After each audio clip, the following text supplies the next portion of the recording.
Good morning, students. Myself, Dr. Vijayendra Singh Tawar, Associate Professor in English.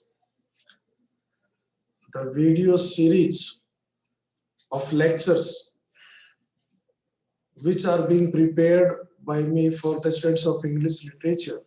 This video is meant for the students of BA Part First, subject as usual English literature, paper first. In this video, I have talked about the critical appreciation of the famous poem Remembrance, composed by William Shakespeare. And as you know, we will get one essay type question. So from that point of view, this question becomes very important. And also, you can answer short answer type question if you understand the each and every line of the poem and what you are going to say in this question. Now let us start, and the first thing which we generally do is introduction of the poet. The poet is William Shakespeare, a name in himself.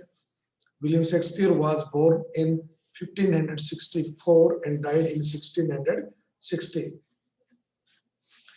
He has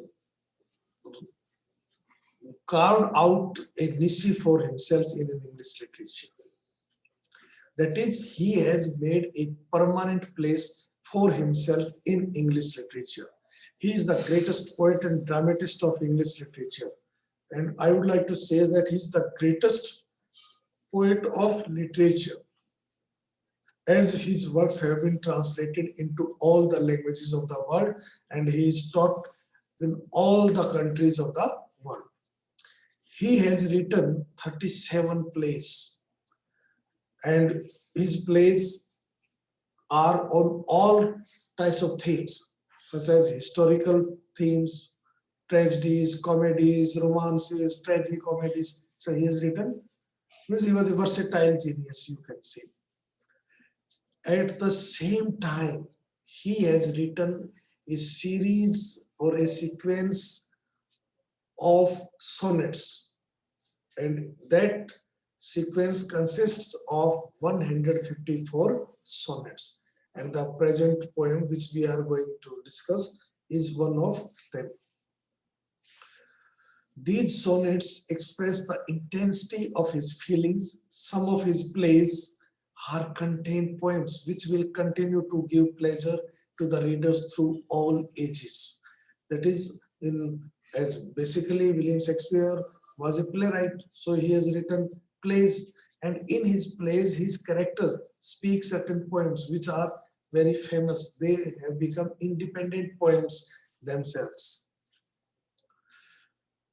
Now the important thing is that before Shakespeare, sonnets were composed, but in those sonnets, love and courtship were the traditional subjects of the sonnet.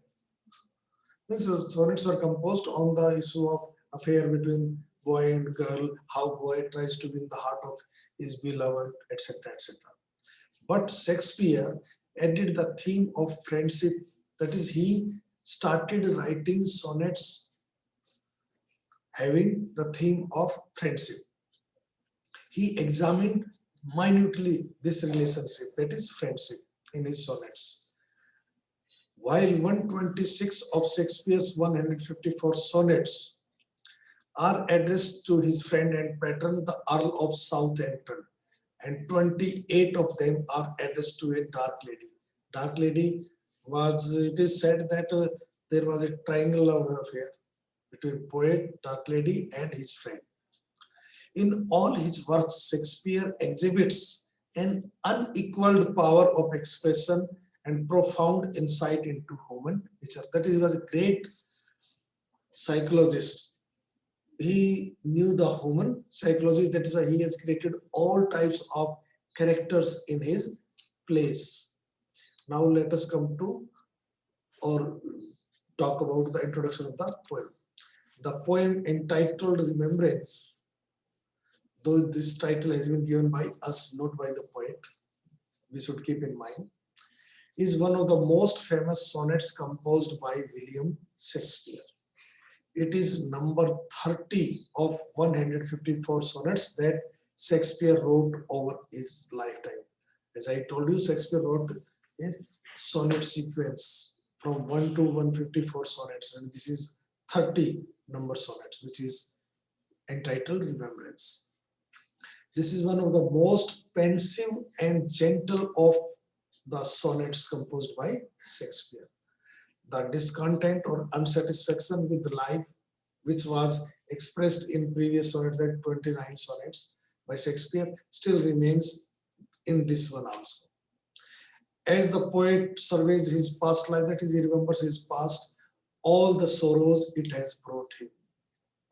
Means when he thinks about the past, particularly he tries to concentrate on happy events, but he finds himself in unhappy one also. It means he was not leading a happy life in the past. The language which has been used by the poet is quasi-legal, that is semi-legal, possibly based on that appropriate to a manorial court investigating discrepancies in its accounts. Hence, terms like waste, expense, grievance, cancelled, tell over, paid before are employed. Means the poet has used certain vocabulary which is fit in the field of accounts.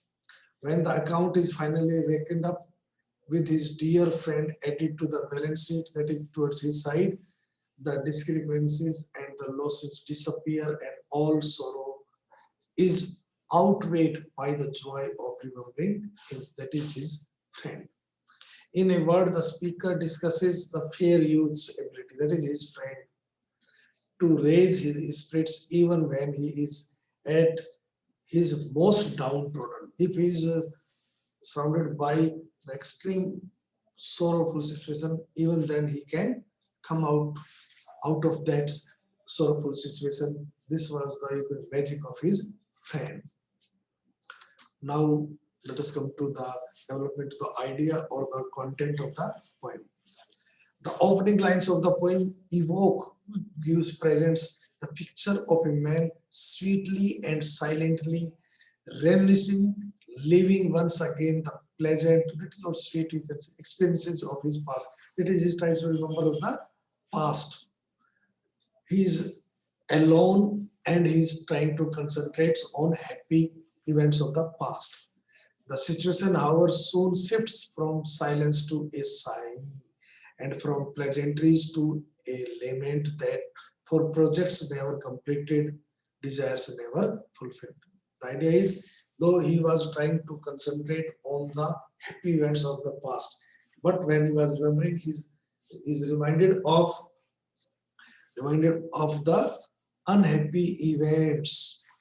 Unhappy events. There are many things which he wanted to achieve, but he could not achieve. There were many dreams, desires, which were never fulfilled. The angst of this can't be confined to the past, but burst into the poet's present consciousness. Means the memories of the past when he was in a sorrowful state, that impact still he feels in the present. He suffers intense nostalgic pain for the wasted time that can no longer be reclaimed. Old wounds are reborn, exacerbating the fresh heart. That is, he is reminding the old sorrows and they give him fresh pain. The second quatrain of the sonnet expands this idea, but the pain is heightened as the author thinks of the people who will never again come into his life. That is, numbers of the friends and his relatives who were very close to him and they are now dead, they will never come to life. This brings tears into the eyes as once again the pain of loss is relived.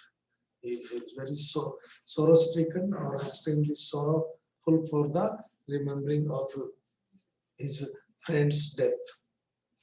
The vanished sights lamented are the faces of friends who have disappeared into death and the emptiness of love that is no more, but also suggested are places, possessions, events that can never be re-experienced.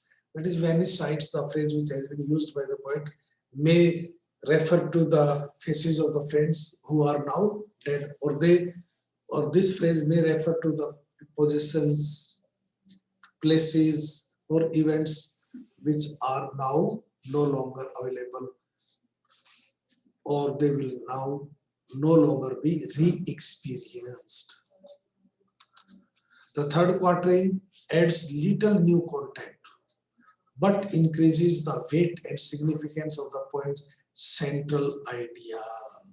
The act of remembrance recalls old griefs into the present, where they become as painful as their rebirth as they were the first time they were experienced.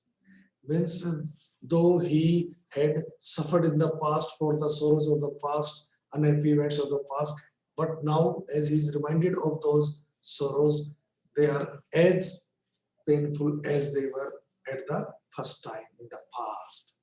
It is as if the persona of the poem were caught in a psychological trap from which there is no escape, and in which his mind, as if dragging chains, moves heavily from woe to woe, means from one sorrow to another sorrow, unable to escape, unable to come out from that sorrow, from the images that repeat the sad account of four bemoaned woe.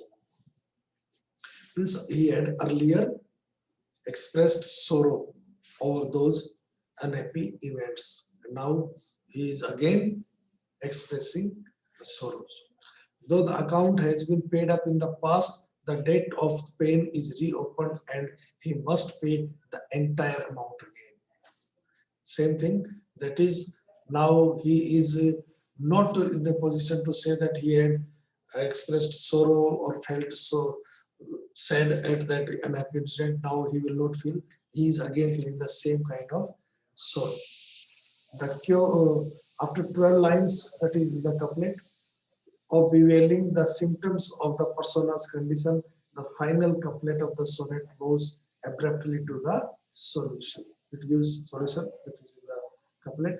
The cure is carefully coordinated with the disease, for just as the patient's woes were initiated by remembering the past, so are they dissipated by the thought of his current dear friend, which restores all the lamented losses and ends all the reborn sorrows. That is, just as he suffers in the past and he is remembering the past, he becomes sad. The same thing happens when he is remembering the past. He is reminded of the fact that he has a friend, and his friend is so precious that all his sorrow disappear when he thinks of his friend. Now let us do the critical appreciation. That is the various aspects of the poem which make the poem unique. So one of the most notable things about this sonnet is Shakespeare's use of financial terms for accounting from the field of accounts, such as dateless, cancel, expense, spillover, account, pay, losses, and restore, are all borrowed from the word of accounts. But to these we might add dear and precious. They can also be added to the accounts, which under pressure from these other words come to take on a monetary flavor. Precious and dear reminds of very costly, you can say. It is as if Shakespeare were analyzing his list of woes in a methodical way, like a bookkeeper. This is not some disordered remembrance of past ills. Just you remember anything of the past, not like that, but the action of an orderly and organized man. Means he is remembering everything of the past in a systematic way, who for all his rational mindset, because of his, in spite of his mindset, is being rational, cannot get over the bad things that have happened to him in the past. He is unable to forget those unhappy things which happened with him in the past. Another feature of this poem is that this poem recounts the speaker regrets on his past failures It begins when the lonely speaker sits without disturbance and recalls memories from the past. He gets disappointed upon the dreams and goals he has failed to achieve or reach. Also, he reflects and thinks upon the recent times and again gets disappointed for how he is currently utilizing his precious time. Moreover, he remembers his deceased friends who are dead, now no longer alive, and also those who luckily escaped from the claws of death. From memory to memory, he regrets and mourns over the sad memories he has already grieved. Although his heart is filled with intense emotion, yet the remembrance of his dear friend rejuvenates. Rejuvenates means filled with new energy. His doleful heart, that is sorrowful heart, is filled with new energy and provides him with strength to cope, means to face the challenges of life. What, however, stays in his mind of the reader is his deep love for his friend. That is, in spite of everything, we reader accepts everything without any doubt that the poet has a deep regard, love for his friend. Friendship, disappointment, and hope are the major themes in this poem. This is another feature of the poem. Throughout the poem, the speaker looks back on his life and regrets his failure to achieve many things he desired for. Means he could not achieve, though he wanted to achieve many things in his life. He weeps for his friends who are no more in this world and realizes that he has wasted so much time. He also feels unhappy when he recalls the slights and insults he received in the past. However, the memories of his dear friends steal all these sorrows and still provide him hope to get along in his life. The idea is, though he remembers all the sorrows of his past life, but when he thinks about his friend, his sorrows are not so painful as they were in the beginning. Literary devices are modes that represents writers' ideas, feelings, and emotions. It is through these devices the writers make their few words appealing to the readers. Means it is the use of certain literary devices by the author which im- impress the readers, and readers are affected by this. In this poem, Shakespeare has also used some literary devices in this poem to make it appealing, that is impressive. Shakespeare has made use of alliteration, metaphor, personification, consonants, etc. Means in, in an effective manner. For example, the sound of gay in grieve at grievances and forgotten, example of alliteration. And sound re in the are restored and sorrows, that is an example of alliteration, and then the first was the example of consonants. Similarly, in then can I drown an eye unused to flow, the eye is personified here. Means the author has made use of literary devices to impress the reader in this poem. In conclusion, it may be said that Sonnet 30 is a tribute to the poet's friend and likely his lover, whom many believe to be the Earl of Southampton.